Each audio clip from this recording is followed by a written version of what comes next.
Hi, I'm your Professor Joseph Komrosky. Welcome to Fall 2020. This is Phil 20A, History of Ancient Philosophy to Medieval Philosophy. So this is just an intro video to run you through what I expect of you this 8-week semester or half semester. And this will help you figure out whether you want to stay in this class or not, because obviously I'll show you everything I have to do. A little bit about myself. I've been studying philosophy for over 20 years. I love it. I think it's a powerful application to my life, anybody else's life who studies it. Um, I was a student at Mount SAC back in 1996, and I took my first philosophy class with David Lane. Guy's an awesome philosopher, and he's still there. He's my mentor, in fact. Long story short, I was fascinated with philosophy since then. And then I went into the medical field for 20 years. I was an X-ray tech and a nuclear medicine tech, and that was like a career job, to support a family, make decent money, And that whole time, I was pursuing a master's degree in philosophy, or after I got my bachelor's, then I got a master's, and then I eventually went into a PhD program. During that time, well, sorry, my PhD program is at Claremont Graduate University, not too far from Mount SAC, at the Claremont colleges. Um, During that time, I was adjuncting at Mount SAC for about 6 years, and they just hired me on full time last year. So I'm super jazzed about that. Um, and I'm about to defend my dissertation in May. So I'll have my PhD, it's almost done. And my PhD specialty is in ethics, which is a branch of philosophy, and I'm defending virtue ethics with some environmental issue. But outside of that, that's just what I do professionally now, and I love it, and I teach full time. So there you go. You might say I'm definitely fully invested. And in that sense, I'm pretty passionate about sharing philosophy with you. So let me just run down. When you come to Canvas and you're at the home page, what you're looking at is your syllabus. And then if you click downloadable syllabus, you can download that. But just in case things get updated during the semester here, I might not update it there. So that might be outdated as of the first week. But some of you like paper, you can make the edit yourself. Um, so let me see. Yeah, so if we scroll all the way down during or at the point of course calendar, I actually show you what you have to do per week. So we got 8 weeks. And each week it tells you how many pages you'll read from the book and then what you'll be doing. And I'll get to that in a second. I'm just showing you at the very bottom is like what you're actually going to be doing. So the first thing you do when you are watching this video is basically, unless you're very familiar with Canvas, you're going to get familiar with it. So the first thing you're going to do with this class is it starts on Monday, August 24th. By midnight, Tuesday, you must complete two things or you'll be dropped from my class. Now, they're super easy, but they're designed to see if you're actually participating in the class. Otherwise, you're considered non-attendance or you could be dropped due to it. So what you can do is you go to modules and all your actual assignments are in here. So each week, all the way through week 12. So if we go to week 1, this whole first block, these videos are just if you're new to online classes, you can watch them. You don't have to, but if you wanted to, you can. But then the actual assignments are right here. Syllabus orientation quiz. Welcome getting to know you. So the quiz is a 10-question quiz. It just lets me know if you read my syllabus. Welcome activity getting to know you. You have to answer 6 questions and do this by the end of Tuesday night and post a picture of a perfect scenario to relax in. So they're easy questions. It's like think of this as a social getting to know you. We'll all see each other's posts and pictures. Yeah, I got to mention this. So you'll see my picture. It'll probably be of the beach. That's where I love to relax most. I surf. It was the cutest picture in the world. Last semester, A lady posted a picture of her holding a chinchilla on her neck, and she relaxed when she was holding her pet animal. I just thought it was cute. So, anyways, you got to do this. You got to post a picture, and then you got to make a comment to another student. Do all that, done. And those are due by the end of Tuesday night. Okay, those are the easy assignments. Then, week one, you actually have the book reading stuff. So each week, I will tell you when you click on this, it's not an assignment, it just shows you what you got to do for the week, just a brief overview. If you wanted to know how many pages to read, all that kind of stuff. But ultimately, you'll have your quizzes. Each week, you will have all your quizzes due by Thursday night. I don't care if you have one quiz, three quizzes, two quizzes, they're all due Thursday night. You pace them, at your own pace. I open them up on Monday, they're all due Thursday. If you click on the quiz, some of these I'll have videos. For example, this is a video I did like a year ago, but it still pertains to this reading. Doesn't matter that it's dated a year ago, it's still this reading. And sometimes I'll post a video of my own. Sometimes I'll post videos from YouTube, sometimes movie links, and they'll just have everything to do with what you're reading. Do you have to watch any of these videos to pass the class? No. You could literally do your reading, pass your quiz, move to the next quiz.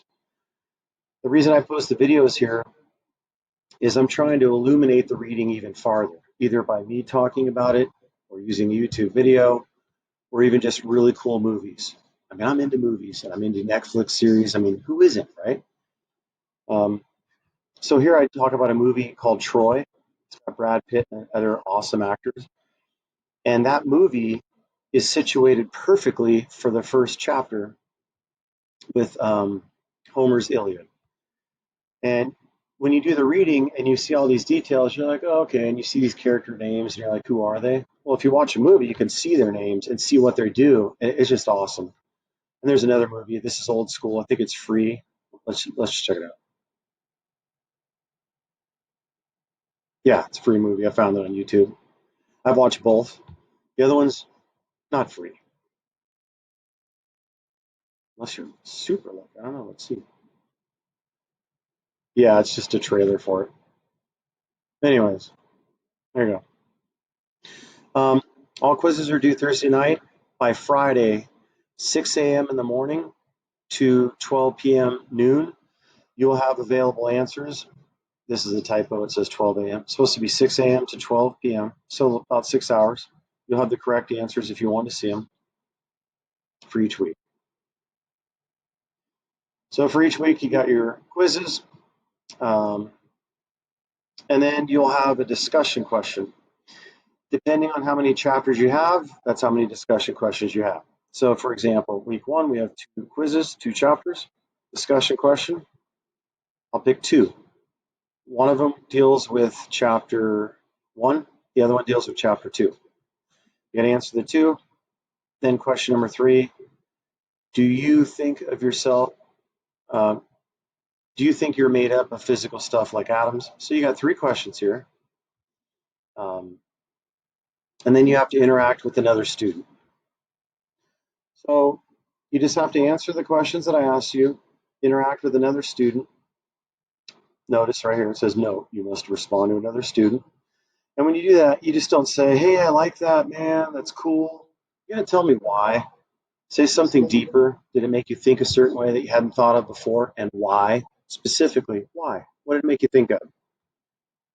Or maybe you were thinking along the same lines as that person, but they said something that you hadn't thought of. So there you go. You'll have discussion questions each week. And what this does is it helps you interact with readings and think critically and then write.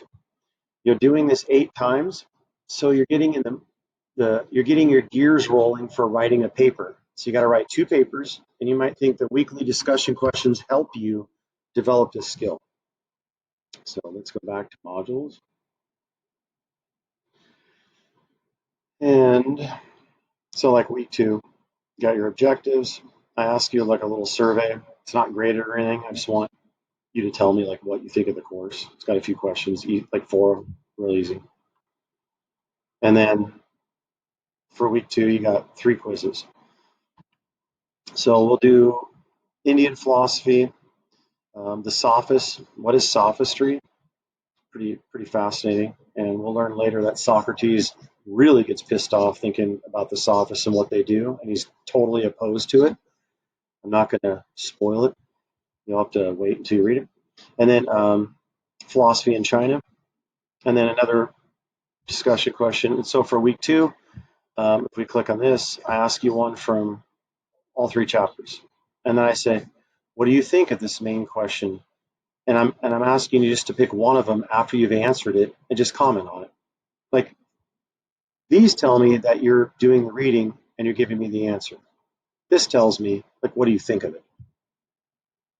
And you can't say, "Look, I agree with this," or "I think it sucks." You gotta give me more depth, okay? And as always, you make another reply to another student. If you wanted to see a rubric for any of these weekly discussions, show a rubric. This is it. Did you answer the questions? How did you answer them? Did you respond to another student? And timeliness. Did you turn this in on time?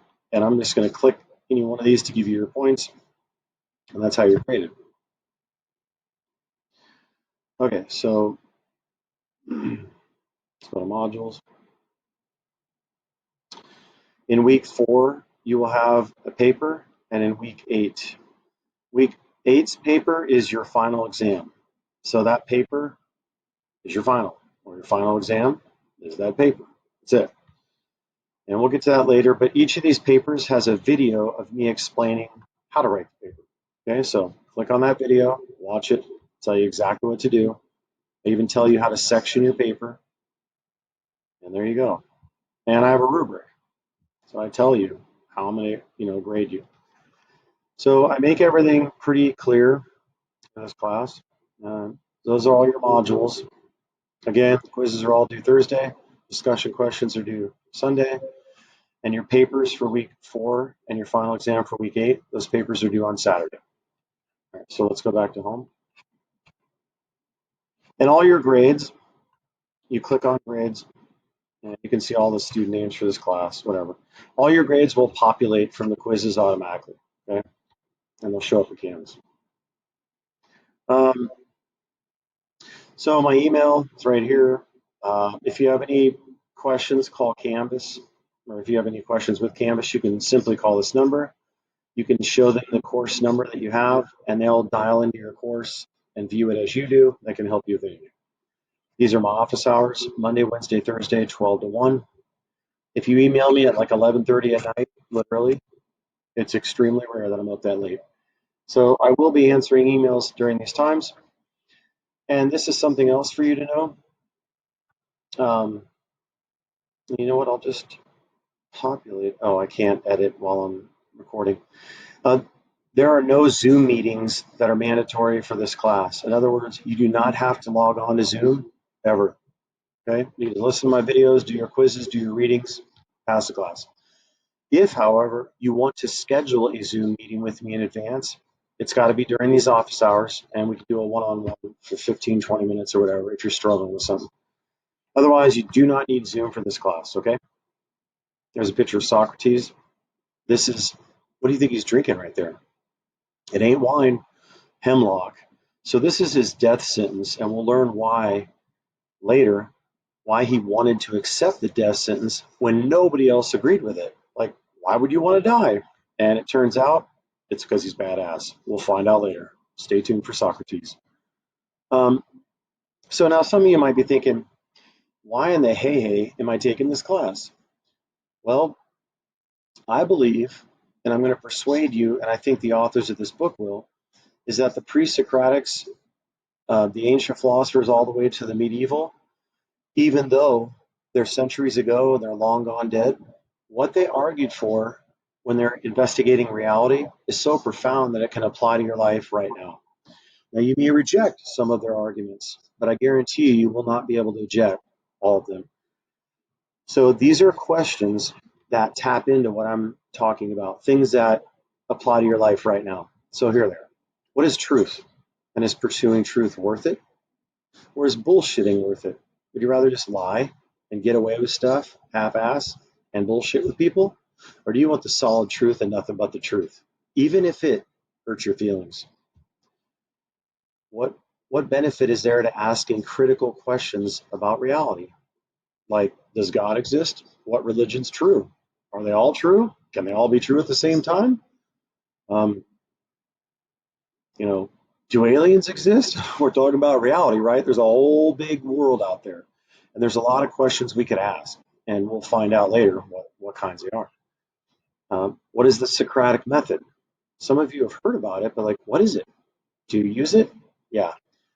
Most of you use this on a day-to-day basis, and you might not be aware of when and how and where you're doing it, but we'll get more into the Socratic method. According to the Greeks, how can one live the good life? What's the good life? What is good? What's bad? What's evil? What's the difference between all three? Now, we know the difference between good and bad, like something that's not good. Nope, that's circular. It's got to be independent of good to be able to define it. So we'll find out how these Greeks define good. Is it a pleasure? Is it obtaining virtue? See, those are independent reasons for why something could be good. Well, what's bad? The opposite of good. What's evil? Something really, really bad. All right. So, anyways, we'll get into some of that. What significance does ancient and medieval philosophy have on my life now? How do you know that you know something?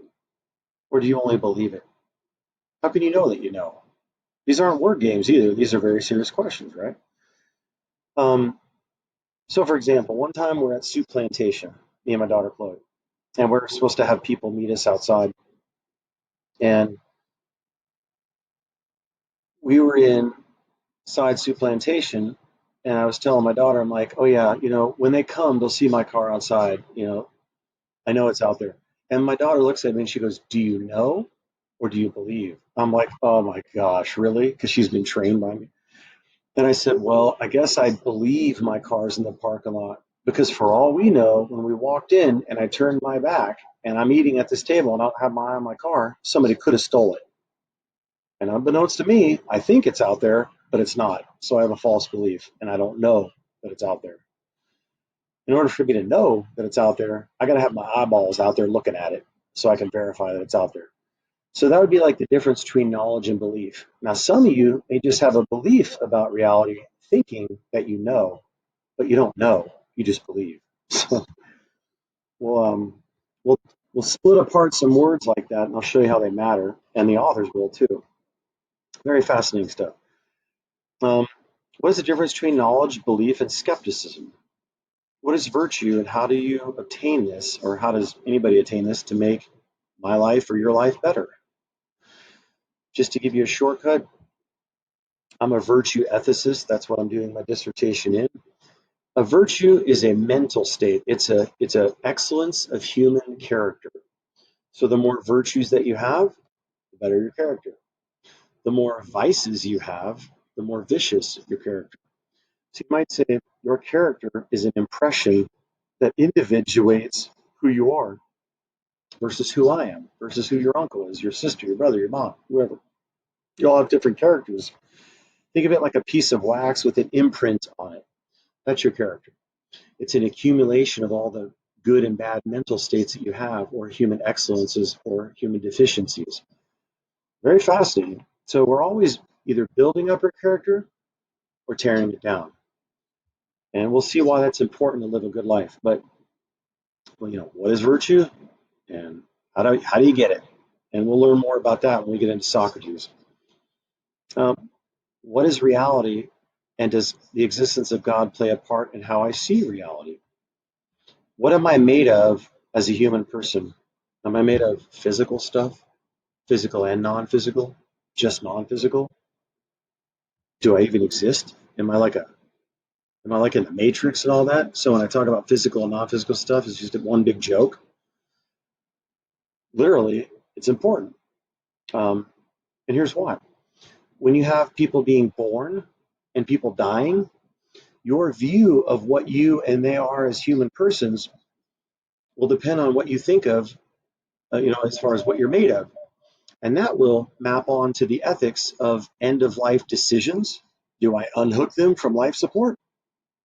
Do I terminate them before they're born? This is very serious stuff, and it comes down to what are you? So these questions matter, and these Greeks were asking these questions, and the medievals and the other ancient philosophers thousands of years ago. Even though we have more advanced technology now, those questions they were asking are very important as they are now. We will be pursuing these questions and many more in the eyes of the ancient medieval philosophers. So this is just me giving you the selling point of this class, okay? So required text. Here's your text. You got to have it. You can't pass my class unless you have this text because the quiz questions are coming straight out of it. So are the papers. So are the discussion questions. You simply cannot survive by Googling stuff. That would just be dumb. And it would be a ripoff of your education in this class. How many of you want to learn more about philosophy? Good. How many of you don't really care and you just want to get an A? If you said to yourself, well, Joseph can't hear me, right? I don't care and I just want to get an A. Let's go back to what is virtue and how do you obtain it to make your life better? Let's go back to what is the good life? When you ask those questions and you think about your own education, you'll probably say to yourself, you know what? There's something good about me learning, and there's something cheap about me just Googling an answer. Like I just want to get through it, like I don't care. Then why are you even pursuing education at all? Aren't you trying to have a better life? And if you are, why wouldn't you want to learn? I know I'm getting deep there, but this is how philosophy is. It's a deep application of these questions and theories to your life, and they make you act better. So, got to get the book. You can either buy it from Mount Sac or you can rent it, get it from Google.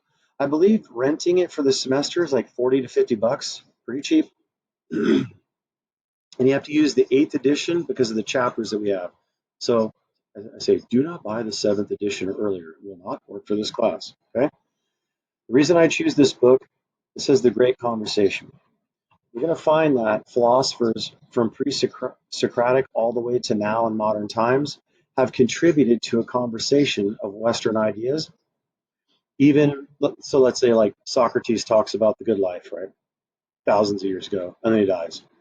Somebody else after him will either agree with this theory or reject it, but they'll add to the conversation that Socrates started about that specific area of like the good life and pursuing virtue, right?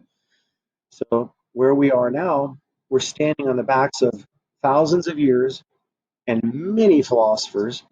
And in order for you to contribute your own idea, you might want to know about what they said. Because you might say, this is my idea, right? What if Aristotle, Plato, and Socrates talked about your idea 2,000 years ago? If you said to yourself, well, I came up with this idea on my own, but dude, that's awesome. They thought about that too. Like, I agree with them and I didn't know it. So that's kind of the exciting part. Some of you have very original ideas, but you're scared to share them because you think maybe I don't have anything original to say. I promise you do. You do. You have many life experiences. You have religious worldviews or non-religious worldviews, experiences in ethics, good, bad, right, and wrong, with other people, things like that. And you'll be able to think through what they're saying. And plus, we have an information overload. I mean, we literally can do research on the internet within seconds and find out things that these philosophers couldn't. So, in one sense, that helps. So that's why I like the book. I like how the authors, Melkert and Morrow, weave through these ideas and philosophers throughout the book. So for ancient through medieval, we're just going to be doing chapters 1 through 15. For my modern philosophy class, I do chapters 16 through 30. So there you go. 40% of your grade is your weekly quizzes, so I weight that pretty heavily. Your weekly discussions, 20% of your grade. First paper, 15. Final paper, 25%. Okay. This is the point breakdown of the class, and then I will apply extra credit if you do it. And ultimately, the Mount SAC rating scale is this. So an A is an A. I don't do A minuses or A pluses. It's just a straight A, straight B, straight C, straight D, straight F. So if you want to do extra credit, later on I will put my extra credit video here, and it will explain to you how you can do extra credit. but for now you can browse through these. Student learning outcomes, there's 4 of them. These are exactly what you will learn by the end of this class. Or this is the outcome that you'll achieve. And then important add drop deadlines. Class starts August 24th, ends October 18th. You can look at these dates. Cheating and plagiarism, don't do it. If you turn in a paper that's not yours from another student or copy from online, I will know. You know how? Mount SAC has plagiarism software. I don't have to do anything, it does it for me.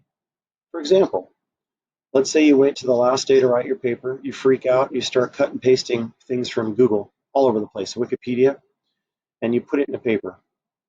It will show me exactly what websites you went to, and I'll see exactly what you used from those websites in your paper. It'll highlight it for me, and it'll say you plagiarized like 69%, which is a fail. Don't do it.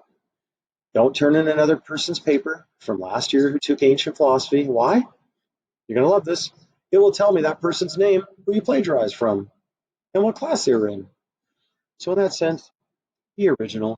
Even if you have to struggle, you will be happier about yourself and you will be flourishing as a human agent if you do things on your own. And if you struggle through them, you'll value that much more than you would if you just didn't care and you just copied from somebody else's work. So don't do it.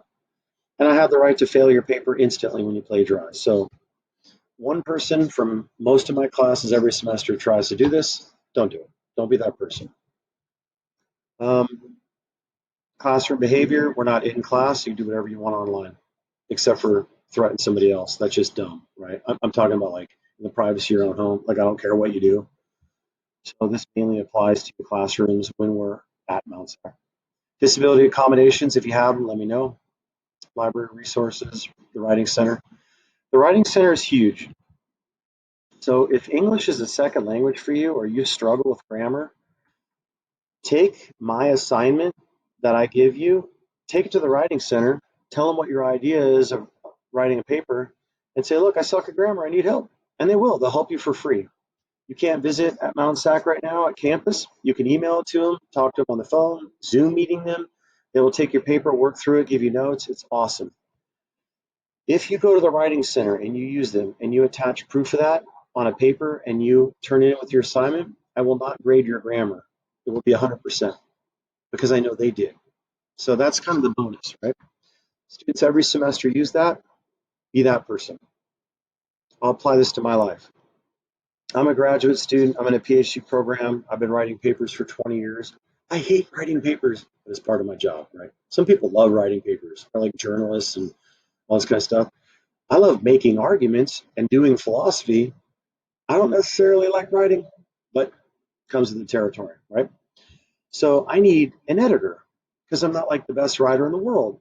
At my level, things are extremely sophisticated. I'm arguing with other philosophers. Every single word matters. Believe me, at my level, we have the writing centers at graduate level at Claremont Graduate University, right? So I use them. I did not use them when I was at undergrad level, and I pretty much didn't use it for most of my master's, and I wish I had. Here's why. They teach you very valuable things about writing, how to construct logical flow through your paper, how to defend your thesis, how to construct a thesis. I mean, they just make your life easier. They help you write better. So don't resist that. Don't be stubborn. If you need help at writing, just say, I need help. And they love to help you, and they'll do it for free. That's what they get paid for. They love it. So one thing they'll have you do, some of them, will say, hey, start reading your paper out loud. You're like, what? What do you mean, read it out loud? You're like, yep, start reading it out loud. And in the first paragraph of your own paper, if you have errors and you read it out loud, you will hear it clear as day. Like, I'm going to the writing center. And you read out loud the word the used twice. You're like, oh my gosh, that's crazy. You could look at it 10 times reading your own paper and you'll never see it. But if you read it out loud, catch it just like that. So that's one of the things that I've learned at the Writing Center, whether at Mount SAC or graduate level ones that I use at Claremont. So enough of the Writing Center. It's a valuable resource. You can use it. And once again, here we are at the course calendar, what you do. So week 1, Got to do the quiz, discussion boards, getting to know you assignment, super fun and easy, takes you a maximum of a half an hour. Then get busy, read chapters 1 and 2. And I tell you each week how much reading you'll do per week. 39 pages for week 1, 56 for week 2. I try to break up the reading as evenly as I can, but if you'll notice at week 4, since you have a paper due, I make your reading real light and you only got one chapter. The same with week 8, one chapter, light reading. So what I do is I push back the reading on the other weeks. 49 pages there, 41 there. I would say the toughest week you got is weeks 2 and 3 as far as reading. But you also have no papers due there. So that's pretty much it. These are important dates. All the due dates for your discussion questions are due Sunday. All your quizzes are due Thursday night, no later than midnight. And your papers are due on Saturdays. Okay. Favorite school, this is just bonus down here. My favorite school ever, Thomas Aquinas Great Book School in Santa Paula, California. I never went there, but I cried because I never went there. Like I wanted to go there. And if you want to learn more about that, you can watch my video explaining it. The reason I suggest this is because some of you love humanities. And if you really love humanities, one of the best liberal arts degree you could get ever is at Thomas Aquinas Great Book School in Santa Paula. You got to look at some of these links and my video. It's awesome. What I did, instead of going to the school, is I bought the Great Book set. If any of you ever visit me in my office at Mount Sac, you'll see it. It is mind-boggling awesome, and I'll have to explain it to you later unless you watch my video. Last but not least, my favorite websites in philosophy, Internet Encyclopedia of Philosophy and Stanford Encyclopedia of Philosophy. This is a good one to go to for general ideas that you might have. And this one is like the creme de la creme, like awesome scholars, super up to date, very rigorous. So I'll give you an example. Let's go to Internet, put deductive and deductive arguments, but you can be like, I don't know, let's do, we talked about virtue, right? Let's go to V, virtue epistemology, virtue ethics. Let's go to virtue ethics. And then all of a sudden you got a page long, all kinds of breakdown here. It's an easier read too on the Internet Encyclopedia, or easier. Stanford Encyclopedia is harder. But if you go down through all this, it's just an excellent kind of tapping into a general understanding of what's going on in virtue ethics, what are the major contributors, and basically how it's outlined so that you might like a specific part of virtue ethics and you go from there. Let's say you're doing research, and then you got all these citations down at the bottom. Really cool stuff. And these are just resources that I offer you because some of you are actually philosophy majors and you're going to go a step further. Some of you are not, but whatever. Okay, so that is an overview of the whole class, 8 weeks. Everything I cover in 16 weeks in a normal semester is pushed into 8 weeks. Okay, so you got to go at your own pace. If you have any questions, just let me know. I think that's about it. So by the time you see this video, if class hasn't started yet and you want to get ahead, just get the book. Get the book and start reading. What is it? Chapters 1 and 2, obviously, but right here, yeah. These few pages in the beginning, I think it's 5 total, a note to students. It's a really cool introduction to what the book's going to be doing, you know, and what you're going to get out of it. And then read chapters 1 and 2. And your league's ahead, okay? So I hope this video has helped you. If you want to address me in emails, you can call me Professor Komrosky, Professor K, or simply Joseph, okay? Do not call me Mr. Komrosky. Please don't call me Mr. Komrosky. That's like high school stuff, and it makes me feel like I'm an old man. Even though when I become an old man, I might have more virtue, and I don't mind that. I'm just saying. Professor Komrosky, Professor K, or Joseph. And I think that's about it. Yeah, any questions, just let me know.